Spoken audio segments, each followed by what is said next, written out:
ukubasha w'Imana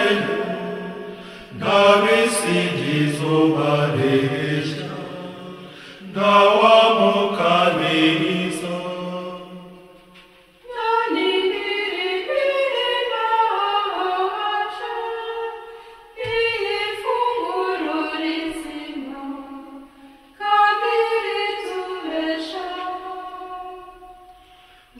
bariherewe kumeza ari 12 ntawubishidikanya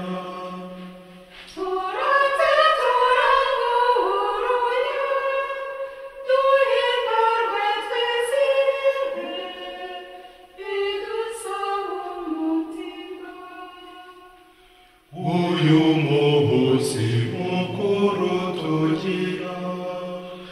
uratwibutsa ishingwa rya mbere ryayo meza ya Yesu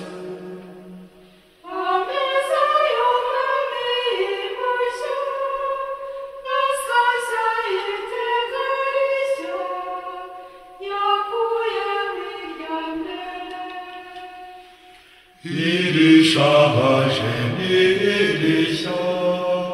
n'igicucu n'ubukuri n'ijoro rihamama icyo Kristo yabikuye yategetse kugikorwa ari we bitwibutsa dukurikirije iryo jambo umugati na divayi bihinduka ubuzima abakristo ntibemere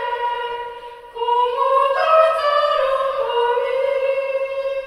na divayi y'amaraso icyo tuva ntukibone n'ukwemera kugihamya by'agatangaza koko hirya y'ibi bigaragara shaka ukora ibishushanyo uhasanga inyamibwa umubiri n'ikiribwa amaraso n'ikinyobwa ombi Kristo ni wese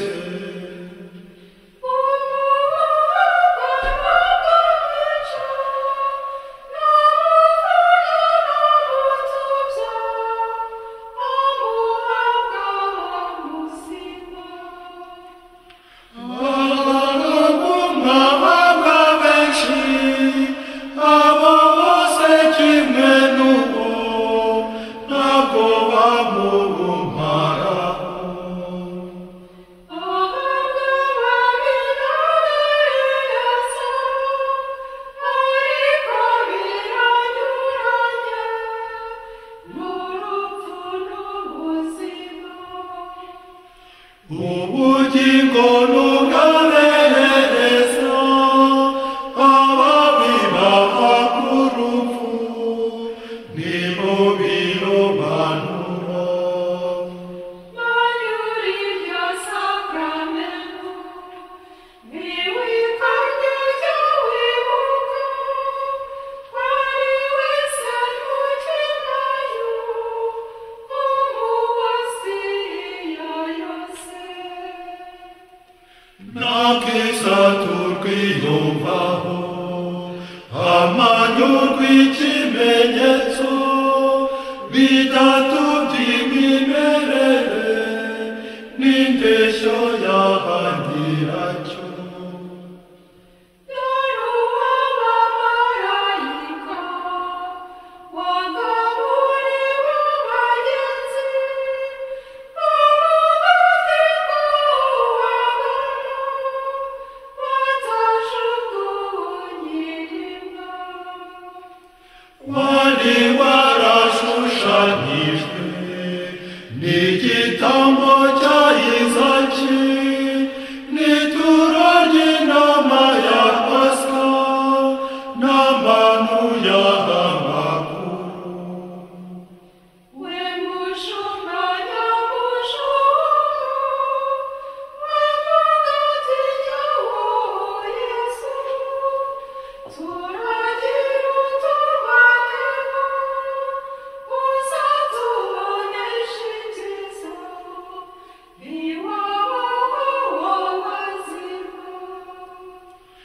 uzi byose ukabibasha twabazapfa wemerera tuzasangira